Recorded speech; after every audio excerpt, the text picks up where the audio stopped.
exactly. What are your first impressions here? Have you been to this part of the world before? I've never been to the south of France, and I pretty much never want to leave. It's so beautiful. I can't get over how blue the water is. Like, I'm loving it here.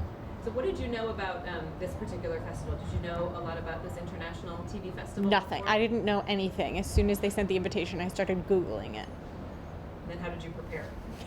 How did I prepare? I prepared by bringing a lot of clothes. The itinerary included a lot of nighttime events, so I bought lots of clothes. I feel like that's the As you toughest do. part of coming here. It's so great, but it's the packing. It is. Oh man, I brought 3 suitcases, which I think is the most I've ever traveled with. You never know. Like in Monte Carlo, you never prepared. I feel the same way. You have to be prepared. I wasn't sure. 2 weeks ago, it said it was going to be cold and rainy here too. So. You gotta be ready. Well, this must be so fun for you to be part of such a great show, such a fan favorite show. What has your experience been like so far with the fans? The fans of The Flash have been absolutely amazing. They've been so passionate about the show and so vocal. I love that people care so much. Do they give you thoughts on what they want your character? I know it's adapted from comics, but do they give you suggestions on where they hope the storyline goes? Yeah, I think people give suggestions. More than anything, fans want answers. They wanted to know who Zoom was. They want to know who the Man in the Iron Mask is. They want to know what's going to happen in season 3. So that's the questions I get most often.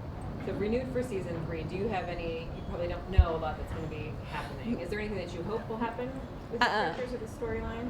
Don't know anything about season 3 yet, but I'm excited. We're only a few weeks away now from starting back into production, so I can't wait. Do I have any hopes? I mean, end of season 2 was a huge cliffhanger, so I'm really anxious to see what it means because Barry ran back in time and changed everything. So, my big pitch is always that it means that Caitlin and Ronnie are happily married and no drama and that sort of thing. Let's do that for season 3. So you'll get the scripts then just days before? Or? I mean, right now the writers have had a little bit of time to get a head start on the next season, so hopefully we'll get them a week or 2 before, but it can come as soon as a couple days before when we're in production. At the end of the season, everyone's running behind, so sometimes it's the day or so before. And we always do a table read too, so it's tough. How fun too to be on a network now. We have 4 shows, superhero shows. It's crazy. And Supergirl there. What has that been like? Shooting in Vancouver and having sort of this family, this comic book. It's great. I feel very lucky. When I first came up to work on The Flash, Katie Cassidy welcomed me with open arms. She was like, she just showed me around Vancouver and really helped me find my way and get settled. And Jennifer Morrison, who films up there as well, has been incredibly generous. I always text her, I'm like, where do you go for a good vet in Vancouver? And so she's an expert as well. So I feel lucky to have women like that who've welcomed me so much. And I sort of try and pay it forward. As new shows come, particularly the girls from Supergirl, I was like, if you have any questions, I'm here to help. So it's been nice. It's crazy how much actually films in Vancouver now. Are you looking forward to I understand there's going to be probably a big crossover episode with all 4 of them. You probably don't know much about that yet, but is that exciting? I know, I'm useless. I don't really know that much about season 3 yet, including the crossovers, but I'm excited for the potential. I can't believe the way they've been able to pull it off, particularly last year, having Legends characters start coming in with the Flash and Arrow. So this will be 4 shows next year, so I wish them luck.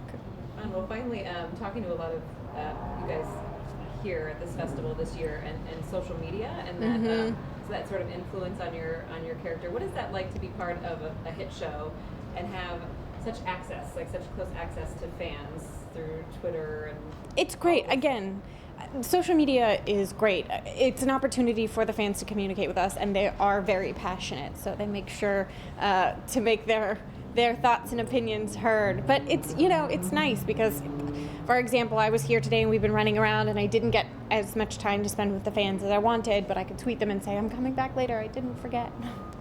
That's a good thing. I know it is. Still connect with them. It's nice, yeah, so they don't just think I'm rude and blowing them off. Well, fun. So your take so far on the Monte Carlo Television Festival, do you see the importance and what is unique? This festival is wonderful and so unique and such a nice opportunity. I feel like it really celebrates television in all of its various forms. it's a little different than anything we have in the States. It's not the Emmys where it feels like a competition. Here it feels very warm and welcoming, and everyone's excited to see everyone, even though it is the other side of the world. Thank you so much. Thank you. Excellent.